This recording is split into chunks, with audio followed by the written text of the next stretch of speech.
just because, frankly, this week I have the time and I figured why not. Today in the mail, I got my Rephr synthetic brushes. As you can see, they're filthy because I use them. But what I'll say about Rephr is I am not one of those people who just loves Rephr no matter what. You know, it's a tech bro company. They're not makeup artists or users. So, you know, I don't love that aspect. I do like the crowdsource aspect. I like that they care about feedback, that they take it seriously, that they're, you know, pretty transparent, very quick shippers. They don't really mess around with sales too much. You know, like some companies, you never know when the best time to buy. If they say something is on sale and it's going to be the lowest price, they're pretty straightforward about that, which I really appreciate in this climate of um, sales, and more sales. You know, gone are the days where Black Friday even means anything. It just seems like no matter what, there's a sale. And when a company keeps things simple, I always appreciate that. Without going too much into my extensive brush collection, I'll just keep it short and simple. Prior to this, Rephr was not on my list as my favorite brushes. I have a ton from them, especially eyeshadow brushes, and I just find like the shapes, they just don't really work for me. I even tried the mini set that came out, and wow, I can definitely make some of those work. They're not what I reach for. I really don't mind synthetic eye brushes. I find for myself anyway, most of the shadows that I use are pretty pigmented. I don't really need the assistance of a brush to pick product up, and they're usually pretty blendable. I feel like if you're using quality shadows, obviously a makeup artist or anybody who's really talented, I'm sure it does make a difference. But for me, it just doesn't. So it's all about shape and convenience and what I feel comfortable using. That's not Rephr. However, I still bought these because I was looking for a foundation brush. The BK101, of course, I have the BK brushes. I think they're solid. At the end of the day, those were made by makeup artists. I really appreciate the quality, and most of all, I appreciate the shapes. They seem to be shapes that just feel natural to me. The 101 I liked, but it was always a little too big. I have a really small face. I feel like, it's hard to tell that relative to anything, but the BK101 is just a little too big. So I was relying mostly on my IT Cosmetics. I have an old IT Cosmetics brush that I don't even know where it came from. And I love that brush, but it's so old, it's gonna be falling apart eventually, so whatever. I was looking for a new one, and this shape is just perfect. It fits everywhere. It's not too big, it's not too small. I like that it's slanted. It's just a great brush. And the same for the concealer brush. Normally, I wind up using my old Pat McGrath, like the mini brush that fits right in here, because that's what I have the biggest difficulty blending right in here. The BK brush again, that kitten paw, whatever, that's too big. So this looks like it's the same size, but it's actually smaller, and it does get up in here. These could be my two favorite complexion brushes at the moment. And then just for fun, I also use the eye brush for cream shadows. Obviously, it could be, synthetic brushes. It's all I use with powders, so they can be used for anything. But it was an excuse for me to pull out my Pat McGrath liquid shadows, and I don't know if you can see, but I really love them. I don't really like cream shadows generally, and I'm not a one and done. I hate one and done looks. I just feel like there's no fun. And if I'm gonna do minimal makeup, I'm either gonna do at least 2 shadows or no makeup.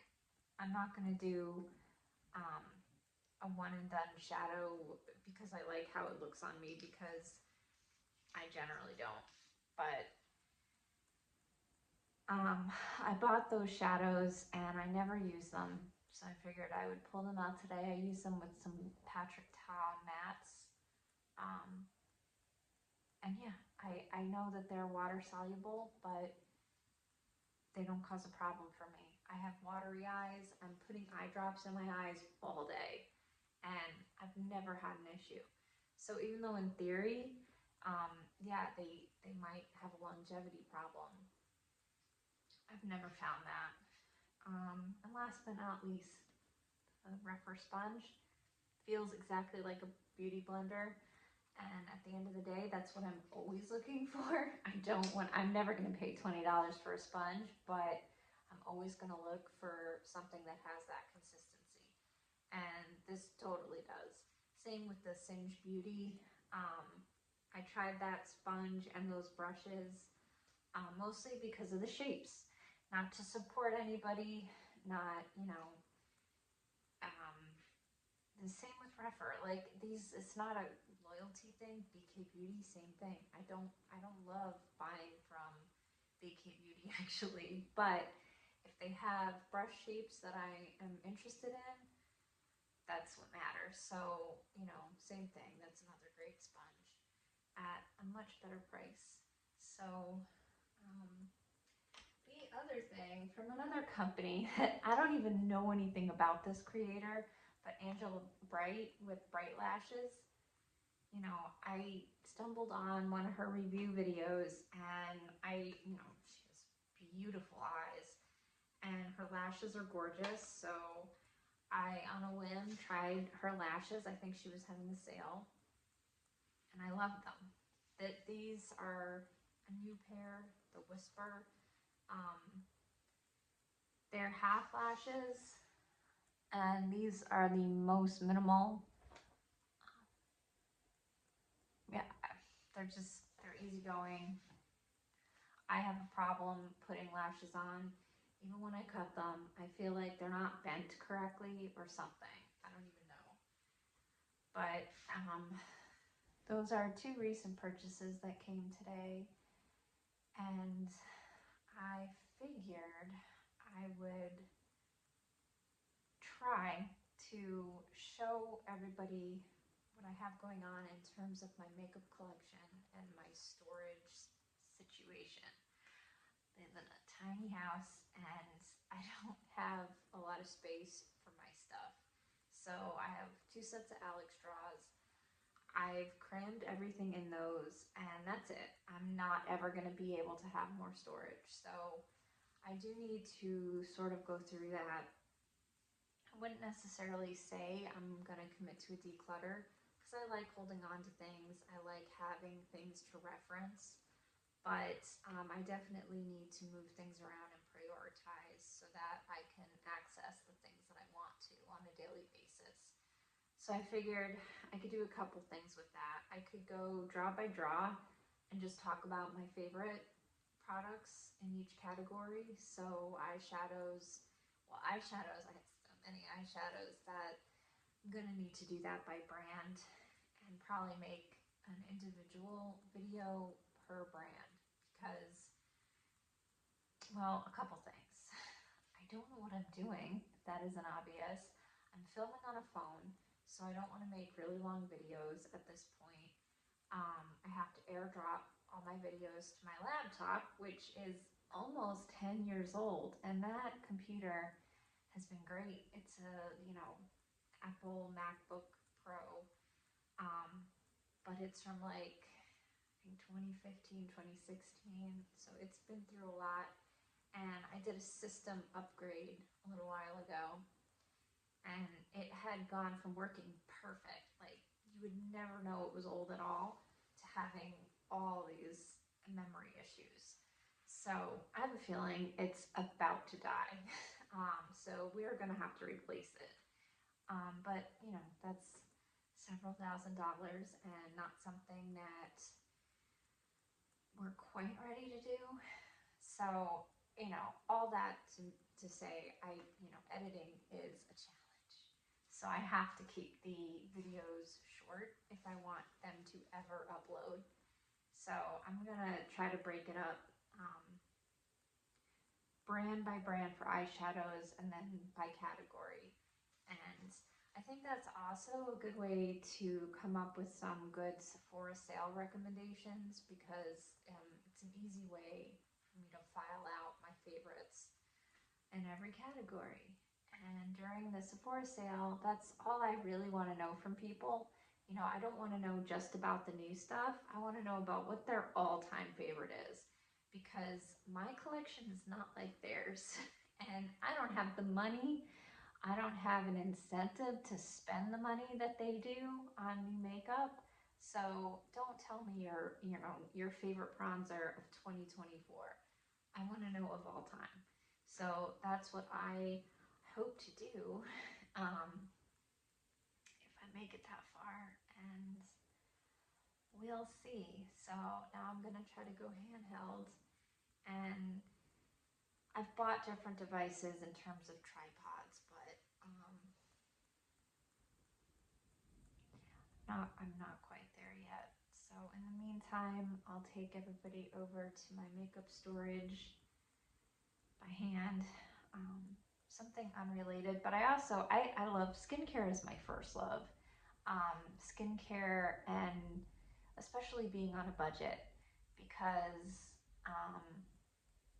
I don't have the money to get professional things done as much as I would love to. So I feel like I've done a lot of testing with different types of skincare to see how far, I have melasma, I have acne, I have horrifically dry skin, I have real issues. So, I would love to chat about what has and hasn't worked for me. Everybody's different, but I think it's nice to crowdsource and see what is more and, what maybe to skip. Like I did a very expensive growth factors trial, all to come to the conclusion that they're not there yet. In my opinion, the serums that you can buy, the technology isn't really there yet. In terms of the delivery system really being effective, I spent, God, that was during 2020 when I had a lot of time on my hands and I shopped way too much, and I would love to save some people money. And I'm really aging at this point, so I feel like sometimes when people have a face full of fillers and Botox and they're 29 years old, I don't really want to know what works for them, because that's not relevant to me. So I don't know, I'm just rambling, but I would love to talk about that a little bit as well. But all right, let's go over there. Okay, so here she is. I have to remember to keep it horizontal and to not let my arm shake. So generally I keep what's new and what I'm testing over here. So we have, the Unearthly, Finding Ferdinand, and then I keep my favorite brushes on top, and then every draw is either an eyeshadow brand or a type of makeup.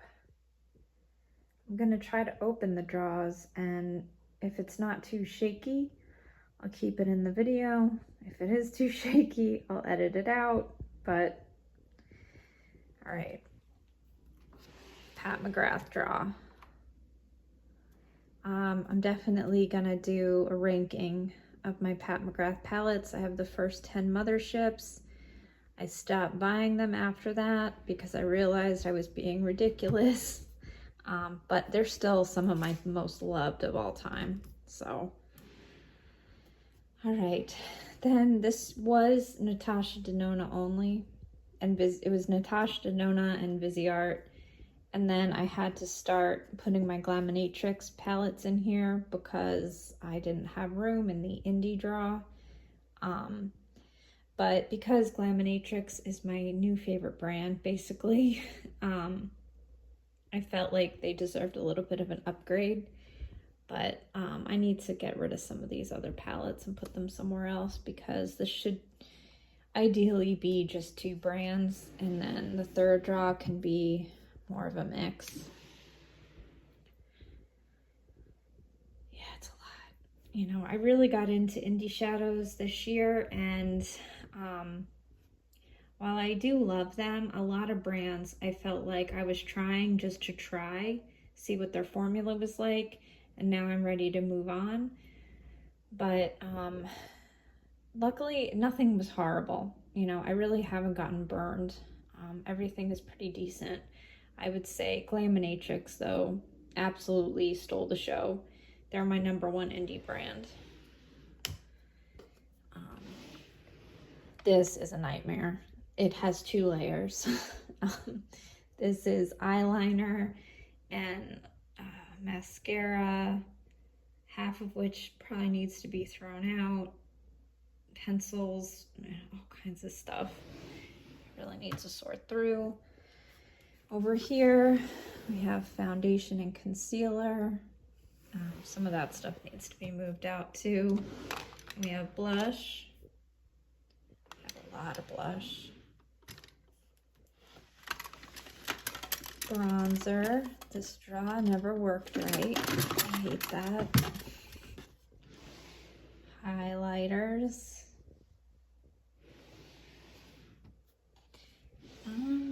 Powder. Yeah, I have really dry skin, so I go through a lot of powder trying to find what is ideal for desert dry, very sensitive because I'm on the highest dose of tretinoin. So, you know, dryness is no joke. And that's really it. I have primers over here and, you know, perfume randomly. But yeah, the rest is more storage. You know, this is an example of the number of lashes that I've tried. But there's stuff underneath this that can probably be thrown away. There's, you know, I have like the Naked 2 palette, like that somebody gifted me, that I really just keep because it's like a symbol of a period of time in my life. I would never put it on my eyes, but it doesn't need to be accessible. You know, I keep a lot of boxes too, so I had a drawer that was just boxes. This is cleaning supplies. Yeah, boxes, backups of sponges, brushes. Yeah, there's a lot of nice brushes in here that shouldn't be shoved in a drawer, but I tried to keep them out and it just looked too messy. So setting sprays that don't work for me. So the setting spray graveyard. Lip products. This, yeah, most of these are expired, I would say. That, and I just kept, you know, I have a very narrow view of what I like on my lips, so I don't touch these, and it's criminal honesty. So that's it. Yeah. Hopefully that came out okay. I hate filming horizontally because I don't know if I should look there or whatever. this is just the outro to say, if you're bearing with this train wreck, I really appreciate you, and I do hope to improve. I need help with everything. I need help with the setup. Thumbnails even. I don't even know how to do a decent thumbnail. So I have a lot of work to do, but I'm trying to learn by doing, because that typically is what works the best. But anyway, here's the lashes. I just want to flip the camera so bad. I don't want to steal anybody's outro. I don't have one of my own. Just to say that if you stuck it out to the end, you're the best. Ethically, about the name of the channel, I think it's super silly, but it just felt fitting because I am cataloging my journey. You know, I said it before, but you know, I didn't really start wearing makeup or taking care of my skin until 2020, and that's pretty late in life. So I don't know what I'm doing. I'm just fumbling around, and I am keeping a record of what does and doesn't work. So it feels like a diary. I think calling it that sounds juvenile and it's cheesy as hell, and I would love to change it if I could come up with anything better. That still might happen. I'm very open to ideas, but in the meantime, yeah, I'm calling it that because it seems, you know, I feel like I'm on a journey and I'm taking notes, and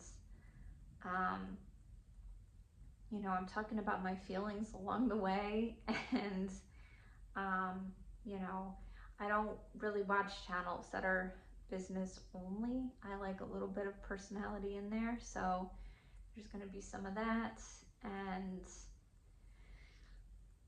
a lot of mistakes. So I'm really being real here.